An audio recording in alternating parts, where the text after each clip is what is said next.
pessoas, tudo bem com vocês? Os filmes de comédia no cinema estão morrendo? Não. Sim. Você já deve ter reparado isso, muita gente já reparou isso, que os filmes de comédia em geral estão diminuindo. Antigamente tinha tanto filme de comédia saindo toda hora no cinema, muitos dos maiores filmes do ano. Tá diminuindo, tá diminuindo, tá diminuindo. Por que isso tá acontecendo? Ah, Gaveta, eu sei que não dá pra fazer humor hoje em dia, ter o politicamente correto que acabou com o humor. Chega disso aí! Eu não só não gosto desse termo, mas assim, não é bem isso não. Não vou negar que isso tem alguma influência, mas se fosse assim não existiria o humor em outras mídias. Inclusive, o humor tá muito vivo nas séries dos Estados Unidos. Tem muito humor na internet, no teatro, no cinema especificamente tá ficando um pouco raro um filme exclusivamente de humor. E eu acho que como todas as soluções da nossa vida adulta, não é uma explicação tão simples. Eu acho que o motivo é um pouco complexo. Eu quero desenrolar esse assunto depois da vinheta.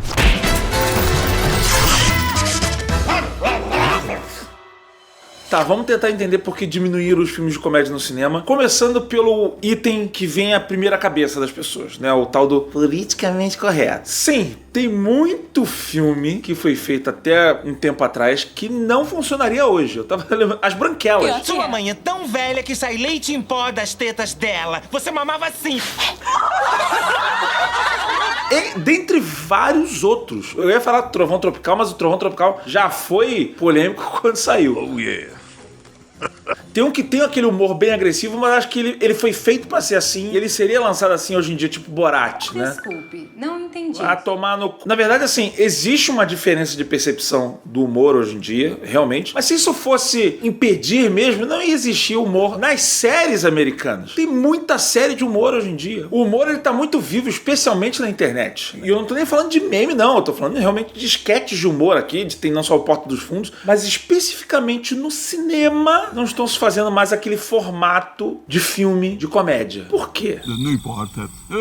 Tá entendendo que não é tão simples assim? E eu acho que esse assunto se conecta muito com aquele papo que eu tava falando das grandes franquias. Eu acho que tem essa visão de maximizar os ganhos, investindo em franquias, em coisas que possam dar realmente um retorno. E a gente tá caindo naquele problema de Hollywood de não investir nas médias produções. Aquele mesmo papo que o diretor de American Fiction falou. And instead of making one $200 million movie, try making 20 $10 million movies. Isso é um fenômeno que já está muito latente na produção de Hollywood. O investimento na produção de médio custo realmente diminuiu muito. Ou a galera investe no cinema indie, A24 e tal, não sei o quê, ou bota a grana lá em cima. Franquias e tal. E aí, se você for reparar, essas produções de médio custo, como comédias, sumiram. E não foi só a comédia que sumiu. Comédia romântica também. Aqueles filmes românticos clássicos, um lugar chamado Nothing Hill, tal, não sei o quê. Você costuma ver esse tipo de filme hoje em dia?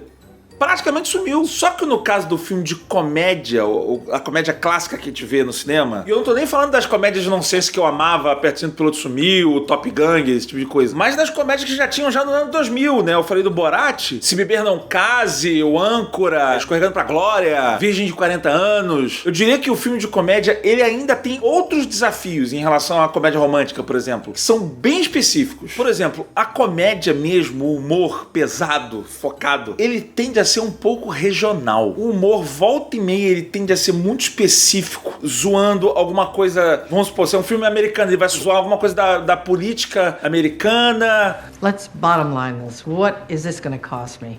You know? What's the ask here? Mas os filmes de humor em geral tendem a ter muita piada regional e a galera que tá investindo grana no cinema, eles querem um negócio que funcione em várias partes do mundo. E você vê, normalmente quando a gente tem dificuldade de tradução ou alguma coisa assim, vai acontecer no humor. Tem um filme do Steve Carell que ele entra no avião e ele tá com um chiclete preso. Gum on my new shoes. Em inglês, gum, chiclete com M, gun é arma. It's gum. Gun? He's got a gun! Not gum. No. Gum! Aí você pensa assim, coitado dos tradutores. Coitado dos tradutores. Como é que, caraca, como é que a galera vai resolver esse problema? Gillette! Não, é chiclete! Assim, é o que dá, sabe? Eu tô dando um exemplo. Um exemplo que tá me vindo de cabeça, sabe? Mas volta e meia você tem esse problema da piada não funcionar porque você tá usando o inglês. Sabe? Porque é uma coisa que não é tão comum em outros gêneros de filme. Desde Aperta o Cinto, o piloto sumiu. Uma das cenas que eu acho mais engraçadas é aquelas que eles estão na cabine do avião e o sobrenome de um cara é Over. Over? What? E o nome do outro cara é Roger. Roger. Huh? E aí eles vão fazer a comunicação no rádio. Fica... Over. Roger. Huh? Roger, over. What? Tá vendo que agora eu dei o contexto da cena, mesmo botando a legenda diferente, a gente escrevendo câmbio, você entende por que tá tendo a confusão. Mas se você não tem esse conhecimento prévio, mínimo, sei lá, de inglês ali, essa cena vai passar e se a pessoa legendar ela da maneira correta, você vai ficar meio... Por que eles estão confusos, sabe assim? Entende que nesse caso seria ideal você ter uma certa vivência de inglês como você consegue com Cambly? Eu não tô dizendo aqui que é obrigatório, mas assim, facilita muito a vida. E nesse ponto a gente entende a dificuldade da adaptação, especificamente da comédia. Ela passa por essas barreiras. Uma das formas da gente resolver isso realmente seria a gente estar acostumado, pelo menos com o básico de inglês. Gaveta, eu já até vi você falando de Cambly, mas eu não sei direito qual é o meu nível de inglês, não sei se eu tô falando bem ou falando mal. Agora você tem o teste de speaking do Cambly, online, de grátis. Pô, Gaveta, eu vou poder testar meu inglês? Sim, você vai falar, fala. É fácil, rapidinho, todo mundo pode fazer, é gratuito, tá? Ó, vamos lá, vamos fazer isso aqui. Vamos ver qual é a primeira pergunta de hoje. My favorite place to visit is the movie theater. I just love being at the movie theater because it's the place where all my dreams come true. All the dreams come true, actually. Assassination on my English now. It's the place where you have the most advanced audiovisual productions, and it's the place where dreams come true, truly. So I love being at the movie theater. A resposta é meio... Eu fiz a resposta meio, sei lá, são 3 perguntas, vamos lá. Precisão gramatical. Ótimo trabalho, sua gramática está muito boa, com apenas alguns pequenos erros. Obrigado. Tô sendo elogiado pelo Cambly. Coerência. Seria útil ter uma conclusão clara, um resumo no final da sua resposta para unir tudo. Eu concordo. Caraca! Isso é a inteligência artificial do Cambly que tá fazendo isso? Considere organizar seus pensamentos de forma mais eficaz e fornecer uma conclusão clara. Meu problema é esse. Eu penso em conclusões, mas na hora do inglês não vai. Fluência. Parece que você usou algumas palavras e frases mais de uma vez, o que pode tornar a resposta menos fluente. All my dreams come true. All the dreams come true. It's the place where dreams come true. Ai, tu é chato, hein? Vira o disco. Tente expressar seus pensamentos sem se repetir. Tô impressionado. Concluir. Olha aí. Alta proficiência. Gramática, nota 4 de 5. Alta proficiência é o meu nível. E aí ele me recomenda aqui os planos, recomendações. Posso falar de alta proficiência ou apenas por diversão. Vai dando todas as sugestões baseadas no meu nível. Excelente. Tá entendendo? Agora você vai ter dica personalizada para aprender o seu inglês. Todo mundo que fala inglês confirma isso. Você aprende inglês mesmo praticando. Se você quiser, no Cambly tem tutores que falam em português, tal. Eu, particularmente, eu sugeriria você falar com uma pessoa que não sabe português. Não se preocupa, se você travar, tem um chatzinho ali que ele traduz o que você fala, tal, não sei o quê. Mas é legal quando você não tem como falar português porque você se força, sabe assim? Você vai começar a se comunicar com linguagem de sinal, você vai dar teu jeito, você pegar esse costume de conversar e de ouvir uma pessoa nativa do inglês, como é no Cambly. No Cambly as pessoas são nativas do inglês. Americanos, tem britânicos, tem australiano. Isso faz um total diferencial pra você. Eu vou deixar o link pro teste de speaking hoje, tá? Tanto no QR Code quanto no link da descrição. É gratuito. Qualquer pessoa. Tô vendo aqui o vídeo do Gaveta. Deixa eu testar. Vai lá se avaliar, vai ver como é que tá teu inglês, como é que seu inglês é percebido. E aproveita que tá ali nessa comunidade de pessoas que falam inglês e melhora a sua comunicação e seu entendimento com Cambly. Então assim, filmes de comédia possuem uma certa trava às vezes na tradução? Sim, não é só a comédia que tem isso. Só que a comédia ela tem ainda um outro ponto. A gente sabe que o humor, ele é muito subjetivo. Coisas que você acha engraçada, de repente uma outra pessoa não acha e vice-versa. E existem escolas de humor, tipos de humor diferentes. Esse é um outro obstáculo dos filmes de comédia, que talvez você não esteja dando tanta importância assim, mas é grande coisa. Porque assim, um filme de ação, ele meio que funciona quase em todos os mercados. Né? Um filme, o cara tá correndo com o carro Velozes e Furiosos, o cara corre, explode, não sei o quê. Funciona nos Estados Unidos, vai funcionar na Inglaterra, vai funcionar no Japão, vai funcionar em todo lugar. Humor, mais ou menos. Pensa na cabeça do cara que tá investindo a grana ali pro filme. Porra, o meu filme vai funcionar em todos os mercados, vai funcionar na China. Pô, o mercado da China sozinho é um outro planeta Terra dentro do planeta Terra lá, sabe assim? Um filme de ação que funciona nos Estados Unidos vai funcionar lá, no geral. Depende, às vezes pode ter umas adaptações ou né, esconder alguns homens negros dos posters, esse tipo de coisa. Não vou entrar nesse assunto agora. Mas quando você fala de humor, vou dar um exemplo. Existe uma diferença clara entre o humor americano e o humor britânico. Todo mundo fala disso. Esse vídeo inicialmente ia ser isso, assim. Eu falei, qual é a diferença entre o humor americano e o humor britânico? Mas eu resolvi expandir o assunto, que eu vi que realmente os filmes de comédia estão sumindo. Mas o que eu pude concluir é que, assim, o humor britânico ele tende a ser mais sarcástico, mais seco. O humor americano ele é mais físico, ele é mais abobado às vezes. Mas eu acho que a raiz disso daí, na diferença de comportamento entre a população desses países. O americano ele tende a ser mais otimista do que o inglês, né? O americano, ele segue o sonho americano, eles são otimistas, você pode tudo, se você correr atrás, você realmente consegue. Mas daí de Volta ao Futuro, mas daí tá presente em toda a cultura americana, né? Então eu acho que isso daí acaba sendo refletido no humor e o britânico não. Se você correr atrás, você não necessariamente você vai conseguir, sabe assim? Ainda mais os caras britânicos que vêm lá que tem a família real, sabe assim? Você nunca vai ser família real e ponto. I'm your king. Well, I didn't vote for you. You don't vote for kings. O britânico, ele é mais pessimista. Então, esse pessimismo passa pro humor. Eu acho que por isso que o humor deles acaba sendo mais ácido. Os próprios britânicos, muitos britânicos falam disso, né? Eu já vi o Rick Gervais falando disso, já vi o Stephen Fry falando disso, e eu concordo com eles. E você vê que só isso... Eu tô falando de dois países, dois dos maiores países produtores de cinema do mundo, mas só aí a gente já vê uma diferença de humor, uma diferença de percepção de humor, de como uma comédia pode ser percebida num país ou no outro. E isso pode ser um impeditivo na produção de filmes? Pode. Vou fazer um adendo aqui. Eu tô falando de diferença de humor britânico pro americano, mas na verdade cada país ou cada cultura tem uma assimilação do humor diferente. Tem coisas que podem ser engraçadas nesses dois países que não vão ser em outros países e outras culturas. Eu posso dar o Brasil como exemplo, né? Se você pegar aquela série Todo Mundo Odeia o Chris, ela é um fenômeno aqui no Brasil e lá fora nem tanto. Ela deu muito mais certo no Brasil. O brasileiro acha muito graça disso. O brasileiro acha muito graça nas Branquelas. É um filme que estourou aqui no Brasil. Muito mais do que em outros países, sabe? Tu for ver a nota dele, então,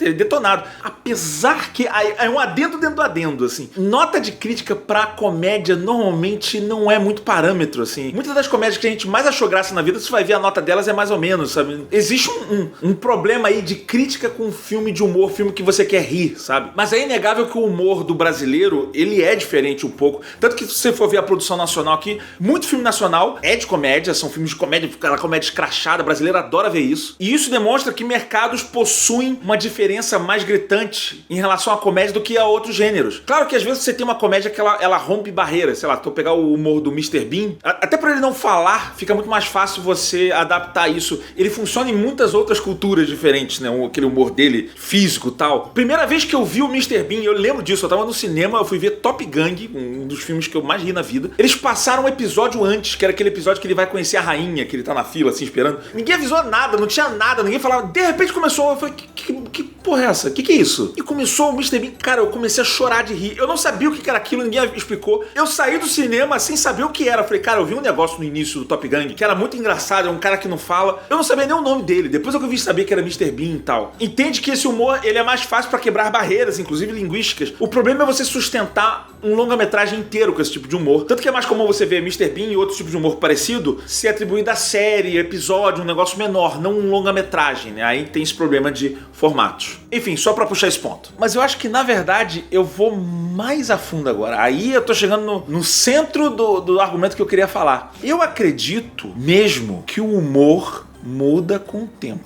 Eu acredito que a comédia muda com o tempo. Vamos pegar início do século passado. O que era engraçado para as pessoas? Palhaço. Pensa na figura clássica do palhaço. A imagem dele já fazia as pessoas rirem. Pensa nisso. Por que a pessoa começaram a pintar a cara de branco e botar o narizinho vermelho? Porque era engraçado. Era engraçado uma pessoa com a cara branca e o nariz vermelho, o nariz de bola. Olha que engraçado. Não é mais engraçado hoje em dia a pessoa com a cara branca e o nariz vermelho. É só estranho. É verdade, não tem a menor graça. Na verdade, muita gente acha que é aterrorizante hoje em dia. Lívia, por exemplo, minha esposa, ela morre de medo de palhaço. Ela vê palhaço, ela...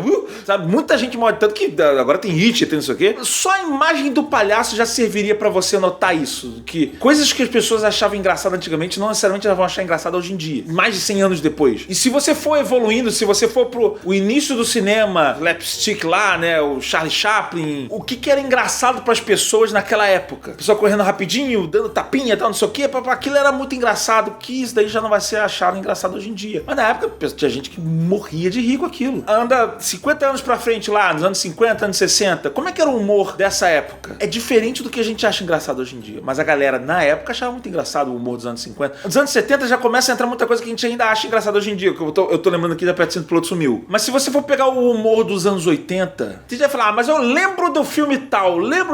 Tem muitos clássicos de humor dos anos 80 que funcionariam hoje, entre aspas. Vai funcionar mais pra galera da velharia, tá? Eu não quero ser chato, não. Mas muito do humor dos anos 80 que a gente acha engraçado vai funcionar pra velharia. Tu botar pro jovem hoje em dia, o jovem vai ficar olhando... Ele não vai achar tão engraçado. Faça esse teste. Sabe aquele filme que você acha super engraçado? Bota a galera mais nova pra assistir esse filme. Vamos ver se eles vão achar graça. Muitos não vão. Talvez você não vá achar também. A gente muda. Teve filme que eu vi antigamente. Caraca, era muito engraçado. Eu fui ver hoje em dia. Tem uns que eu não achei tanto. Tem uns que eu continuo achando muito engraçado. Especialmente o humor nonsense. Mas o meu ponto é outro. Eu tô dando esse histórico pra você entender. Você entende como é que o humor, ele muda? A percepção da comédia, ela muda um pouco. O que era engraçado no início do século. O que era engraçado nos anos 50, anos 60, anos 80, 2000. A minha teoria, tá? Não tô aqui dando...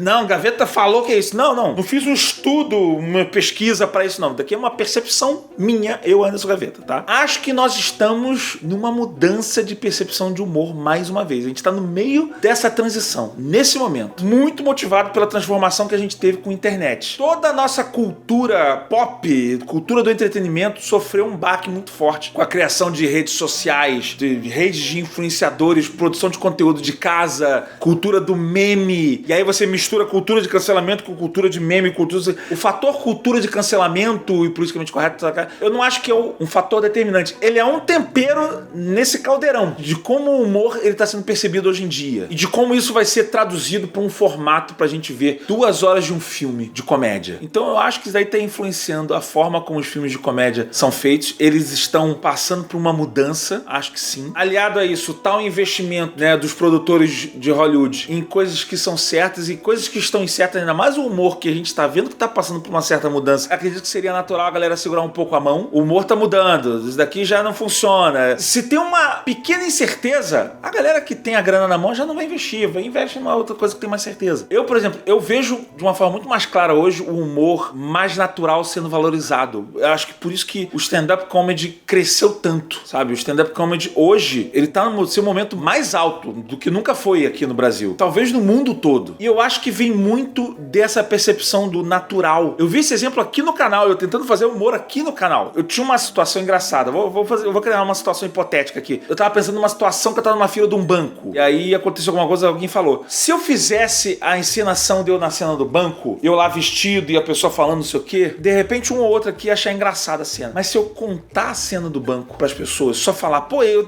tava no banco, não sei o quê, a chance das pessoas acharem mais engraçado era maior. Porque eu deixei a situação mais informal, sabe assim, do que fazer um sketch eu no banco. Eu comecei a notar isso, assim, as pessoas estão achando mais engraçado eu falar sobre o assunto do que eu mostrar o assunto. Eu até posso mostrar um pouco ele, mas não o tempo inteiro, não num tom tão sério. Comecei a notar isso aqui no canal e isso é um sinalzinho de mudança de percepção de humor. Mas o que me deixa mais angustiado e triste nessa situação toda é que é o seguinte: comédia no cinema é uma das melhores coisas que tem. Porque você pega uma coisa que o teatro entendeu muito bem. O riso é contagiante. Qual é o legal de você ir no teatro ver uma peça? Uma piada que é engraçada, você vendo em casa aqui assim, vendo no computador. Ah, eu tô vendo uma... Mesmo que seja uma peça de teatro, tá? Você tá vendo ela no computador, ela é engraçada. Você tá lá na hora e você ouvir o riso das pessoas, isso contagia muito mais. O Mar Abreu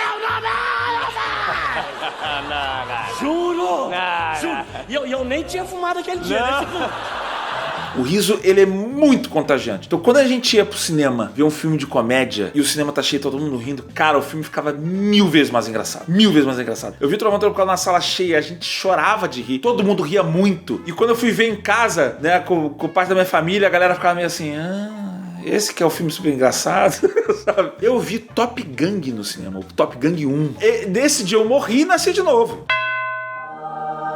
De Tanto que eu chorei de rir. O filme do South Park eu vi no cinema com a minha irmã, eu olhando a minha irmã derretendo na cadeira. A gente rindo, e um influenciava o outro de tanto que te ria. Eu tô com vontade de rir agora de lembrar. E eu, como um bom saudosista, já posso falar que é saudosista, eu não quero perder essa experiência. Inclusive, eu tô falando de South Park, as animações acabaram tomando muito desse espaço. Mais comum a gente ver animação que seja muito engraçada, que pode ocupar o local de um filme de comédia, mas não é necessariamente vendido como filme de comédia. Mas eu acho que talvez a mudança seja a criação do filme meio híbrido, né? E você não ter necessariamente um filme de comédia. Muitos dos filmes de sucesso, ou próprios filmes da Marvel, tem muita comédia dentro, especialmente se tu for pros Guardiões da Galáxia. Às vezes é quase um filme de comédia. Essa é uma outra hipótese também que eu tava pensando. Será que de repente o filme de comédia tá deixando de existir como a gente pensa, o filme de comédia puro, tá virando um filme híbrido? O próprio Barbie, por exemplo, ele é meio que um filme de comédia, ele é um filme de drama, ele é um filme de pauta social também, tem meio que tudo ali, sabe? Assim, talvez isso já seja a mudança que eu não esteja vendo. Cara, hoje o filme de comédia tá tudo misturado, tu vê o Lego Movie, é um filme de comédia, mas é um filme de animação, tem o Will Ferrell, que é um símbolo de filmes de comédia. Será que mudou pra isso? Ou será que é só falta de investimento mesmo, porque o que dá dinheiro é franquia, e é isso daí que tá dominando? Esse assunto tá muito conectado com as mudanças dos blockbusters que eu falei no outro vídeo também, da gente tentar entender o mercado cinematográfico, mas eu espero que os filmes de comédia voltem, repaginados ou não, mas voltem,